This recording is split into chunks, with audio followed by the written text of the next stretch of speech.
여러분, 다툼은 가까운 사람과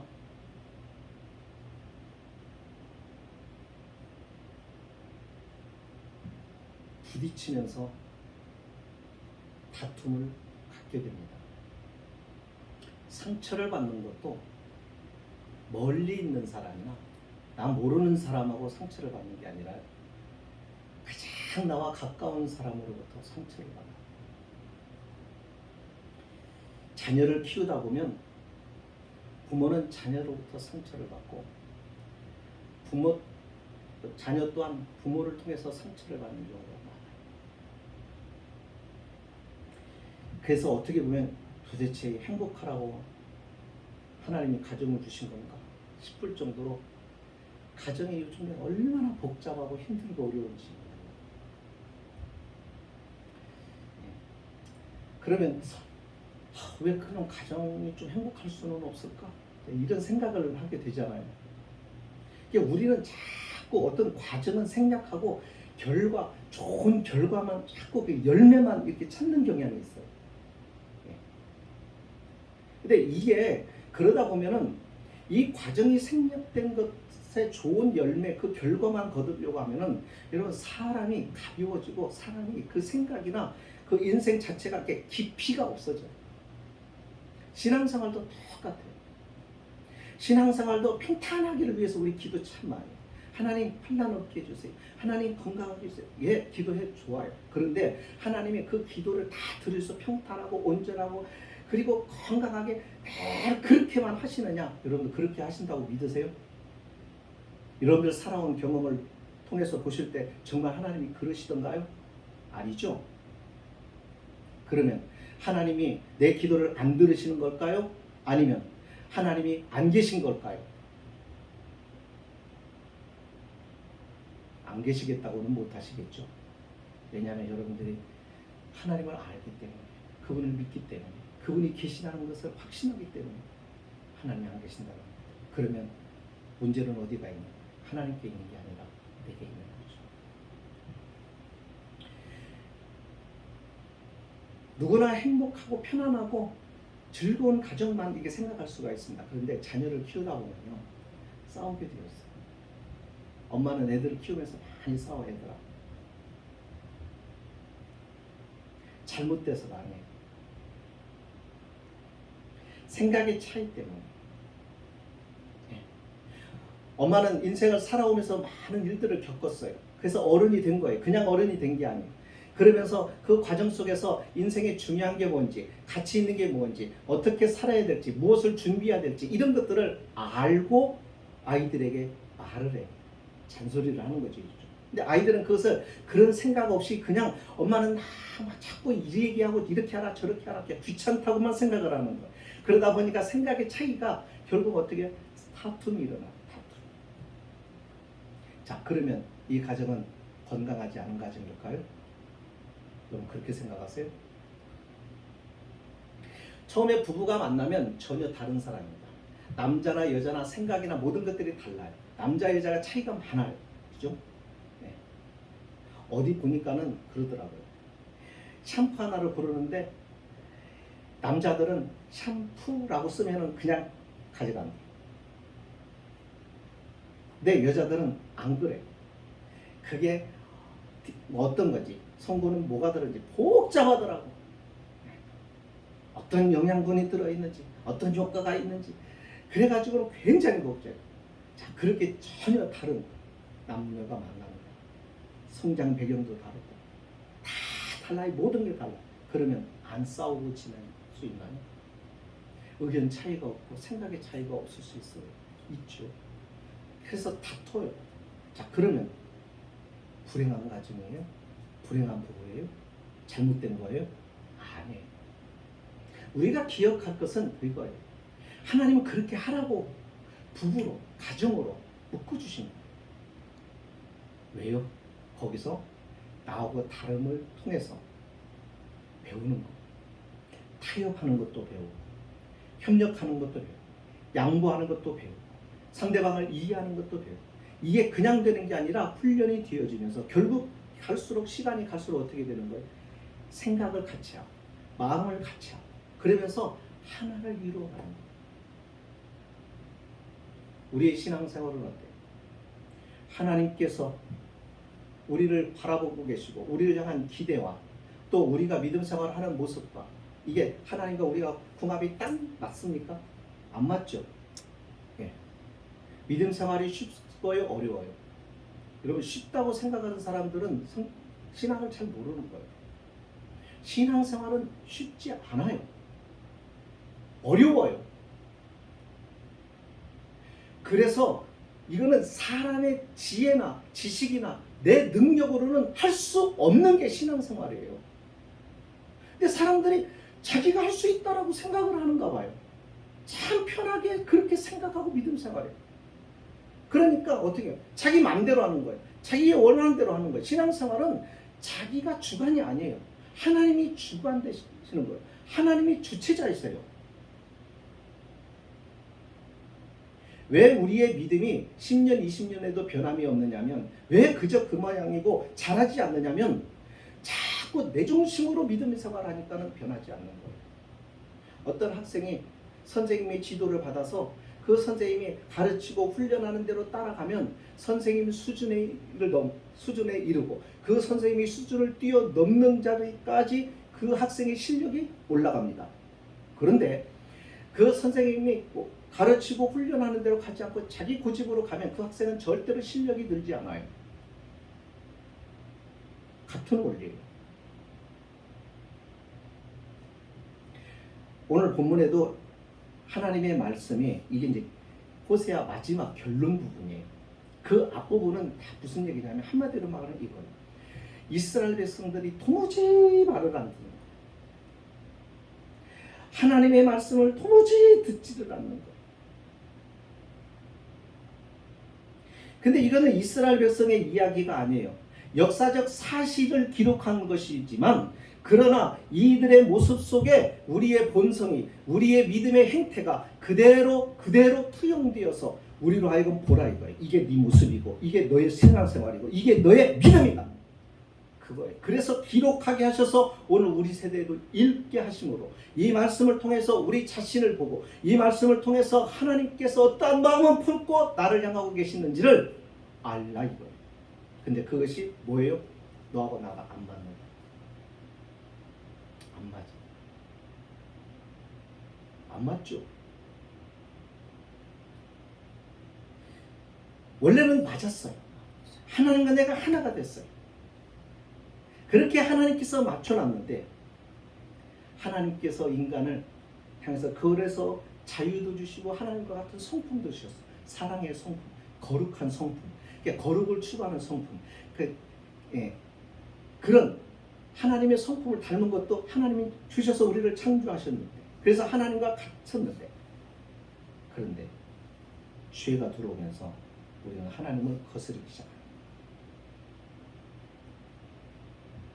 이렇게 된 거예요. 그러니까 그런 우리를 하나님이 만약에 내버려 두셨다 그러면 만약에 내버려 두신다면 우리는 어떻게 되는 걸까요? 잘 알잖아요. 멸망이고 심판이고 저주. 그러니까 지옥의 형벌을 피할 수가 없는 거예요. 사람이 죽음을 두려워하는 것은 그거예요. 죽음이 무엇에 대한 예비 경고를 해주냐면 죽음이라는 것은 뭐예요? 이별이에요. 사랑하는 사람과의 하나님과의 이별. 그것을 그러니까 그게 뭐예요? 영원한 저주, 지옥에 떨어지는 거예요. 지옥이라는 것은 하나님의 긍휼과 자비가 끊어진 장소예요. 바로 그런 거. 그래서 하나님의 긍휼이 없으면 인간 자체는 소망이 없게 되어 있죠. 그런 우리에게 하나님이 긍휼을 베푸신 거예요. 그래서 하나님을 알게 된 거죠. 그게 저와 여러분 아닙니까? 믿음 생활을 이렇게 해오면서 제가 요즘에 느끼는 게 뭐냐면 내 삶은 하나님과 뗄 수가 없는 거예요. 내가 태어나면서부터 지금까지 나는 하나님과의 관계 속에서 한 번도 그분과의 관계를 벗어나서 살아본 적이 없는 거예요.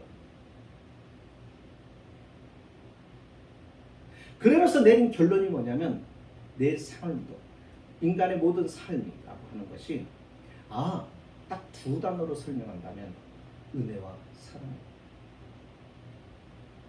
여러분 잘 돌아보세요. 사람이 그렇더라고요. 애들을 키워보면은 애들이 이렇게 크면서 그래요. 어떤 때는 혼자 큰 것처럼 말할 때가 있어요. 저 혼자 큰 것처럼, 저 혼자 어른 된 것처럼 말할 때가 있죠. 그죠? 근데 혼자 큰 거 아니잖아요. 부모가 낳아서 보살피고 지도하고 때로는 얼르고 달래고 때리고 그렇게 하면서 다르게 키우려고 하고 울며 키우고 때로는 그 아픔을 참고 아이를 사랑하는 마음 그렇게 해서 온갖 생각과 온 마음이 거기에 집중돼가지고 그렇게 해서 정성을 다하여 키우잖아요. 이게 본능이잖아요. 부모의 본능이잖아요. 그렇게 키웠잖아요. 그런데 그것을 모르고 그렇게 이야기할 때는 정말 속상하죠. 오늘 우리도 우리의 신앙을 처음 신앙생활 하는 사람들은 자기가 교회 나오고 싶어서 나오고 자기가 예배 드리고 싶어서 드리고 자기가 기도하고 싶어서 기도하고 자기가 헌금을 드리고 싶어서 드리고 그러는 줄로 알아요. 근데 믿음의 경륜이 쌓여가고 시간이 지나면 그게 아니라는 거예요. 하나님의 은혜로 하나님이 우리를 포기하지 않고 끝까지 붙잡아 주시고 지켜주시고 인도하심이 있어서 저와 여러분이 믿음을 잃어버리지 않고 그나마 이 믿음 가지고 여기에 있는 겁니다. 우리가 그것을 믿음을 깊이 가지고 하나님 앞에 기도하면서 우리 자신을 보면은 그게 보여요. 그래서 신앙이 깊은 사람의 말 속에는 은혜, 감사 이것밖에는 말할 게 없는 거예요. 그래서 은혜 감사합니다. 감사합니다. 혼자 말로 하나님의 은혜 아니면 안 돼. 이게 그냥 자기도 모르게 나오는 이유가 여러분 천국 가면은 기도가 있을까요? 성경 공부가 있을까요? 없어요. 뭐만 있을까요? 찬양만 있죠. 왜요? 하나님이 그동안 모든 자신의 일생의 삶 속에서 적극적으로 하나님이 자신을 붙들어 주시는 은혜가 있어서 오늘 내가 여기에 있다고 하는 고백이 뭐냐면 찬송이에요. 그래서 하나님을 높이고 하나님의 성을 찬송하고 구원의 하나님을 노래하고 그분의 성품, 그의 거룩함이 그리고 그의 정의로움이 그의 인자함이 그의 가지고 있는 모든 인격이 그것이 나를 위하고 나를 복되게 하고 나를 이 자리에 오르게 하신 하나님의 사랑과 은혜라는 것을 알아요. 그래서 거기에는 다른 게 없어요. 다 하나님을 향한 보호자에 계신 주님을 향한 어린 양을 향한 찬송만입니다.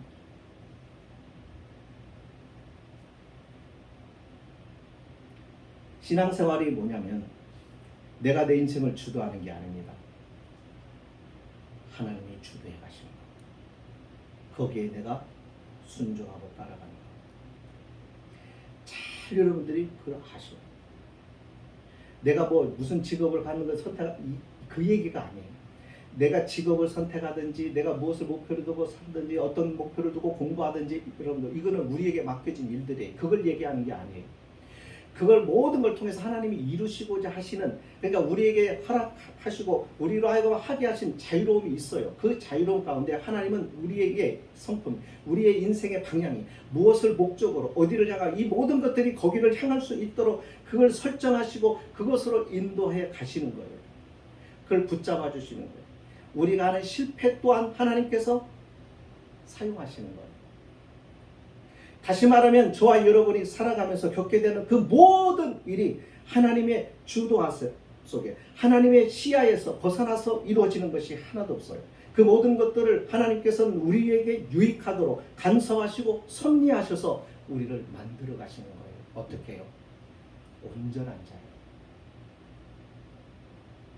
예수 그리스도가 가진 그 고상한 성품으로 믿음의 아름다운 품격 있는 사람으로 하늘의 시민으로 하나님의 영광을 위하여 살아가고 하나님과 함께 더불어 살아갈 수 있는 그분의 거룩한 성품을 담게 하는 일을 위하여 하나님 우리를 오늘도 저와 여러분을 이 순간에도 놓치지 않고 바라보고 지키시고 인도하시는 것입니다.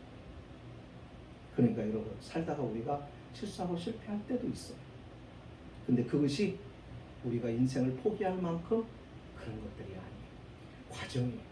하나님이 우리를 전체를 붙들고 계시기 때문에 우리의 인생을 전체로 붙잡고 있기 때문에 여러분 거기서 주지 않는 것은 불신앙이에요. 거기서 주지 않는 것이 아니라 그것을 통해서 하나님이 내게 들려주시는 음성을 듣고 거기에서 새로운 지혜를 얻고 다시금 추스리고 다시금 일어설 수 있는 희망을 주님 안에서 발견하는 것이 하나님의 사람의 일들이고 역할들이라는 거예요. 바로 그거예요. 자, 오늘 말씀을 봅니다. 여기 보면은 이런 말씀을 합니다. 4절에 그들의 반역을 고치고 기쁘게 그들을 사랑하리라. 이 백성들이 하나님께로 돌아온 게 아니에요. 아직도 돌아오지 않고 있어요. 하나님의 음성을 외면해요. 하나님을 무시해요. 하나님의 보낸 선지자들을 그들이 죽이고 핍박하고 그렇게 내동댕이 쳐버렸어요. 그럼에도 불구하고 하나님은 결론이 뭐예요? 너의 결론은 이렇게 될 것이다. 이거. 그들의 반역을 너희들의 반역을 너희들이 나를 향하여 든 반역을 내가 그걸 고치겠다. 그러면서 그것을 기쁘게 너희들을 사랑하겠다고 말해요. 자, 이 말은 무슨 말이냐면 쉽게 얘기하면 이거예요. 내가 너의 인생을 방관하지 않겠다고. 하나님은 우리의 인생을 방관하지 않아요. 우리가 죄 가운데 있어요. 우리가 믿음 안에 하나님의 자녀예요. 하나님의 백성님이 됐는데 우리가 온전하지도 못해요. 그래서 하나님을 떠나기도 하고 하나님이 원하지 않는 방향으로 가기도 하고 그리고 하나님의 음성을 듣지 않고 자꾸 우리의 욕심에 끌려서 우리의 욕망에 치우쳐서 살아갈 때가 많아요. 그럼에도 불구하고 하나님께서는 우리를 버리지 않고 포기하지 않으시고 방관하지 않고 내버려두지 않고 하나님이 보시고 우리의 관심을 가지고 끝까지 하나님이 가시는데 어떻게 해요? 우리를 징계하고 두들겨 패서 완전히 하나님의 힘에 굴복당하게 하시는 게 아니라 여기 뭐라고 해요? 기쁘게 그들을 사랑하겠다. 문제는 너에게 있지만 그 너에게 문제가 있는 너의 연약함을 내가 이해하고 너의 그 부족함을 이해하고 내가 그것을 어떻게 하고 이해하고 그것을 너를 사랑으로 끝까지 너를 놓지 않겠다. 그거. 우리가 자녀를 키우면서 배우는 게 그거. 우리는 참 사람들을 쉽게 키우려고 그래요. 자녀 키우는 거 쉬운 거 아니에요.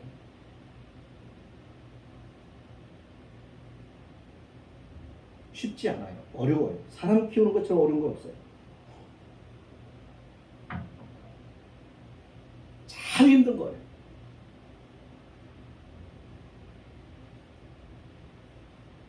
그래서 아이를 키우다 막 힘들 때가 있어요. 내가 저걸 왜 낳지라고 생각할 때도 있어요. 그런 자녀들도 있어요. 하지만 그 자녀 내 호적에서 파겠다고 생각하는 부모는 하나도 없어요. 더 잘나고 똑똑한 자식하고 바꾸자면 바꾸겠다고 하는 부모도 하나도 없어요. 그게 뭐예요? 사랑. 못났어도 부족해도 내 자식인 거예요. 바꿀 수가 없어요. 그래서 끝까지 그 자식에 대한 마음과 열정이 끝까지 가요. 자식이 다 커서 머리가 하였는데 그 자식이 끝까지 그 부모의 가슴에 사랑스러운 자로 있는 거예요. 이게 하나님의 마음. 하나님이 우리에게 부모가 되게 하시는 거예요. 이게 내 마음이다. 너 이거 기억해. 나는 너를 이렇게 바라보고 있고 나는 너를 이렇게 사랑하고 있고 나는 지금도 너를 이렇게 바라보고 있다. 나는 너를 방관하지 않을 거야. 우리가 자녀를 키우면서 그런 자녀를 하도 말을 하니까 내버려 칩니까? 방관합니까? 아니잖아요. 싸우잖아요. 그래서 설득 안 되니까 싸우잖아요. 그러면서 어떻게 하는 거예요? 자녀들도 배워가는 거예요. 깨달아가는 거예요. 때로는 엄마 아빠에게 속상하기도 하고 나중에 알아요. 자라면서 그걸 깨달아요. 그러면서 어떻게 그때 이렇게 내가 너무했구나. 성장하면서 그것을 알기 시작해요. 그러면서 나중에는 어떻게 이해하게 돼요. 이게 성장이고 성숙하는 신앙도 똑같단 말이에요. 그래서 주님께서 말씀하시는 거예요. 나는 기쁘게 그들을 사랑할 것이다. 나는 기쁘게 그들을 사랑해. 변화된 게 아닙니다. 여전히 하나님에 대해 등을 돌리고 있습니다. 그럼에도 불구하고. 이게 사랑이라는 말이죠. 우리는 나한테 잘해주는 사람을 좋아하고 사랑해요. 이게 일반적이에요. 그러나 자식은 안 그래요. 자식은 속을 썩여도 자식이에요. 속을 썩여서도 그것을 미워할 수가 없어요. 하나님이 역시 하나님이 일하시는데 어떻게 일하신다고 이제 보세요. 5절로 7절에 쭉 설명을 합니다. 자, 그런데 여기 하나님이 일하는 모습, 일하는 어떤 식으로 하라는가 보세요. 이슬로 표현했어요. 이슬. 소나기도 아닙니다. 이슬입니다. 이슬은 보통 봄 같을 때 참 많이 내려요. 이슬. 봄에 여름에 내리는 소낙비처럼 내리면 어떻게 될까요? 뿌려놓은 씨들이 다 흙 위로 다 튕겨져 나와요. 이 이슬로 그 씨를 튕겨져 나오지 않게 지키면서 수분을 공급받게 하면서, 그러면서 자연스럽게 자라요. 그래서 이슬은 맞으면 이게 축축하지가 않으니까 그냥 돌아다녀요. 그러다가 오래 다니다 보면은 옷이 다 젖은 대로 나중에서야 축축하고 젖은 다음에야 그때서 깨닫는 거예요. 주님은 생색나지 않으세요. 은밀한 중에 우리를 도와주세요. 우리와 사뭇 다른 모습이에요. 우리는 뭐 하나 이루면 아주 얼마나 생색을 내니까. 주님은 그렇지 않습니다. 주님은 강압적이지도 않습니다. 주님은 인격적으로 일하십니다. 언제나 우리를 향하여 멀리서 보는 것 같으면서도 언젠가 나도 모르게 가까이 와 계셔서 나의 길을 붙드시고 인도하십니다. 내가 가는 길인, 내가 가고 싶고 내가 원하고 내가 하고 싶은 것인데 이것이 내게 유익한 것이 아니면 주님이 그 길을 막으십니다. 우리는 몰라요. 왜 그러시는지. 그러나 그렇게 살아가다 보면은 나중에는 알게 됩니다. 삶이 내 마음대로 되는 게 하나도 없잖아요. 하나님께서 그렇게 일하신다. 그래서 그 결과가 어떻게 되는 거예요? 나중에 회복이 되는 거예요. 어떤 모습으로요? 한번 보십시다. 거기 백합화같이 피어나고 백향목같이 뿌리가 박힐 것이다 라고 말해요. 백합화같이 핀다는 것은 바로 백합화는 순결한 신앙의 인격을 말합니다. 그렇게 만드시겠다는 거예요. 순결한 신앙의 인격자로 만들겠다는 거예요. 백향목같이 뿌리가 박힐 것이다. 뿌리가 깊이 박힌다는 것은 여러분 어떤 시련과 어떤 풍랑이 있어도 인생의 파고가 있어도 흔들리지 않고 뽑히지 않고 꿋꿋하게 그것을 견디어 이겨낼 수 있는 강력한 힘을 말합니다. 여기 백향목이라고 하는 것은 백향목은 성전 건축 자재로 사용되는 아주 좋은 귀한 제목이죠. 곧고 바르게 성장하는, 그래서 제목으로 쓰기에 딱 좋은 재료입니다. 바로 하나님의 백성들을 향한 하나님의 비유예요. 가지는 뻗어나가고 지경이 넓혀져 간다는 겁니다. 영적인 지경이 넓혀져 갑니다. 기도의 폭이 넓혀져 갑니다. 생각의 폭이 넓혀져 갑니다. 이 단순하고 좁은 나와 여기만 바라보는 것이 아니라 전 우주를 바라보고 영적인 세계를 바라볼 수 있는 그 지경이 넓혀집니다. 그래서 기도도 나를 위한 기도만이 아니라 영적인 폭이 넓혀져서 세상과 우주와 자연과 섭리하시는 하나님을 바라보면서 기도하는 그런 생각과 사상의 지경이 넓혀져. 감람나무 같고, 감람나무는 가장 필요한 기름입니다. 등불을 밝히기도 하고, 또한 이것은 요리 자료에 쓰이기도 하고.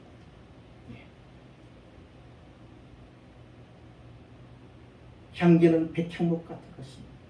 네, 성도가 그리스도의 향기가 있어야죠. 영향력을 줘야죠.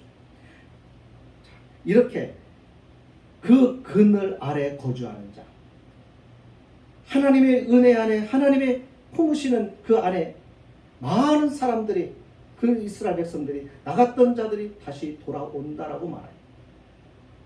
그래서 그들은 곡식과 같이 풍성하고 포도나무 같이 꽃이 피고 그리고 레바논의 포도주의 향기를 머금을 것이다라고 말합니다. 다시 말합니다. 예수 그리스도의 그 아름다움을 닮아간다는 말입니다. 하나님을 의지하는 이 믿음 생활이 여러분 믿음 생활 만족하세요? 아니면 믿음 생활이 힘들고 어려우세요? 부담스러우세요? 하나님은 우리에게 부담 주기 위해서 믿음 생활을 요구하십니다. 하나님 우리에게도 만족하기를 원하십니다. 자녀가 처음에는 엄마가 왜 저렇게 잔소리할까? 엄마 없이 좀 살았어. 좀 엄마 품에서 떠나서 살았어. 그래서 청소년기 때 많이 객실 애들이 학교 가면 집에서 가능하면 먼 학교로 가려고 하고 싶다. 간섭 안 받아요. 그죠? 그러나 나중에 보면요, 엄마가 왜 그랬는지, 아빠가 왜 그랬는지, 왜 우리에게 부모님들이 왜 그랬는지 알게 되죠. 그리고 그때 추억을 생각하면서 어때? 고마워하고 감사하며 만족스러워. 나는 그래도 우리 엄마가 좋아.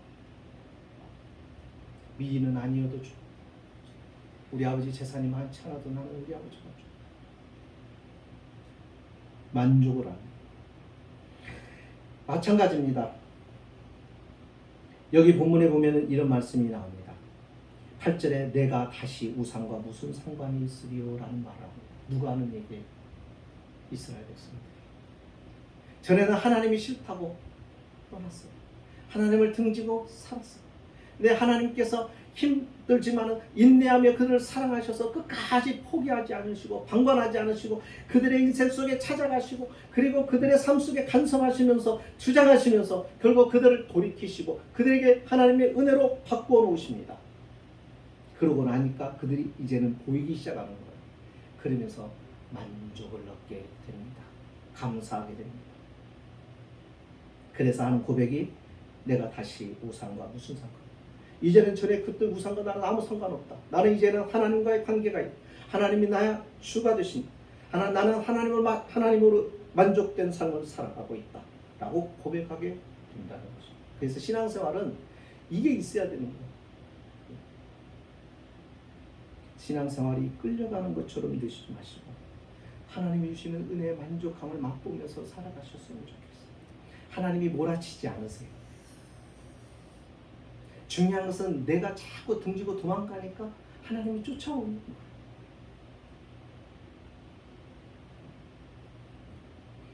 여러분, 내가 내 인생을 살아가는 것과 하나님이 나를 주장하시는 것과 여러분 인생은 차이가 하늘과 땅 차이, 천국과 지옥이란 말이에요. 왜요? 나는 나를 몰라요. 여러분의 체질을 잘 아세요? 어떤 때는 내가 나도 모르겠어요. 그래서 그런 노래가 나와 있지 않습니까?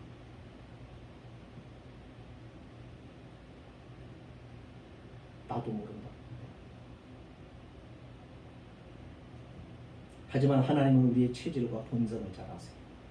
저와 여러분을 우리 자신보다도 더 정확하게 아시기에 우리에게 진짜 유익한 것이 뭔지, 내 성격에 온 게 하나님께서 이 성격을 통하여 하나님의 뜻을 이룰 수가 없으니 이것을 어떻게 해야 하나님의 영광을 드러내고 우리에게 복이 되고 우리로 하여금 만족을 주실 수 있는가를 그 정답을 정확하게 길을 아시는 분은 하나님이시다. 그래서 하나님을 의지하고 살아가는 거죠. 하나님이 우리를 사랑하신다고요. 사랑해서 찾아오신다고요. 사랑해서 간섭하신다고요. 하나님이 우리를 이용하거나 하나님이 우리를 학대하거나 하나님이 우리를 힘들게 하려고 하는 게 아니라 철없는 아이는 자꾸 고집대로 자기에게 필요한 것대로 하려고 해요. 그것이 유익한 일인지 아니면 무익한 것인지 해가 되는지 분별을 못해요. 그래서 철이 들기까지는 누구의 도움이 필요해요? 부모의 도움이 필요해요.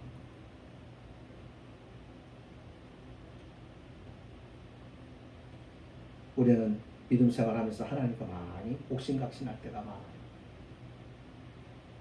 저도 그렇습니다. 목사도 예외는 그러면서 성장하는 거예요. 그래서 하나님을 알아가요. 하나님을 배워가요. 그걸 배워가면서 하나님을 알면 알수록 너무너무 행복한 거예요. 하나님이 나의 이 관심. 여러분, 이 세상에 하나님만큼 관심 가져주는 사람 없어. 진짜 여러분들 힘들어 보세요. 아무도 관심 없고.